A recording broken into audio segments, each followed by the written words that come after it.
Nothing is official yet. Howard Schultz, saying that he'll take the next few months to decide whether to formally launch a 2020 bid. But the early feedback from Democrats who worry he would hand re-election to President Trump has been loud and largely against the idea. Still, Schultz isn't backing down. This morning, Starbucks tycoon Howard Schultz is getting roasted after announcing he's seriously considering running for president as an independent. Heckled during a Q&A session in New York City Monday night. Don't help elect Trump, you egotistical billionaire. Democrats fear an independent bid could threaten their ability to defeat President Trump in 2020.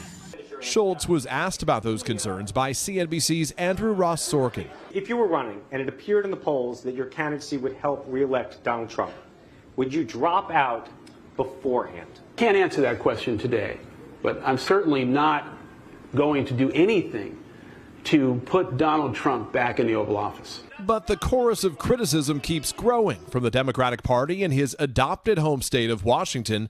Don't do it, Howard. President Trump taunting him to get into the race, tweeting, Howard Schultz doesn't have the guts to run for president.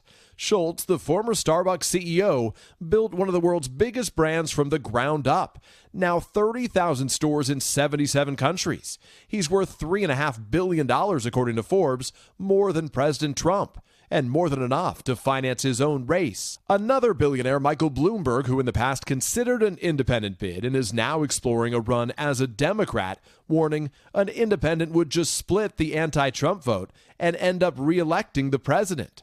Schultz's response? Mike Bloomberg has built a great business, was a great mayor. I have tremendous respect for him, but I don't agree with his conclusion. Overnight, President Trump told the crowd at a fundraiser at the Trump Hotel here that he was trying to get Howard Schultz into the race with his earlier tweet because the president thinks it will help him. That's according to the New York Times, quoting a person who was in the room. Savannah and Hoda. Peter, a lot of people are wondering about former Vice President Joe Biden, whether or not he'll officially throw his hat in the ring. What's the latest on him? Yeah, a lot of 2020 talk, still 19 months out. Remember, Joe Biden, though, remains one of the biggest wild cards in this Democratic presidential sweepstakes.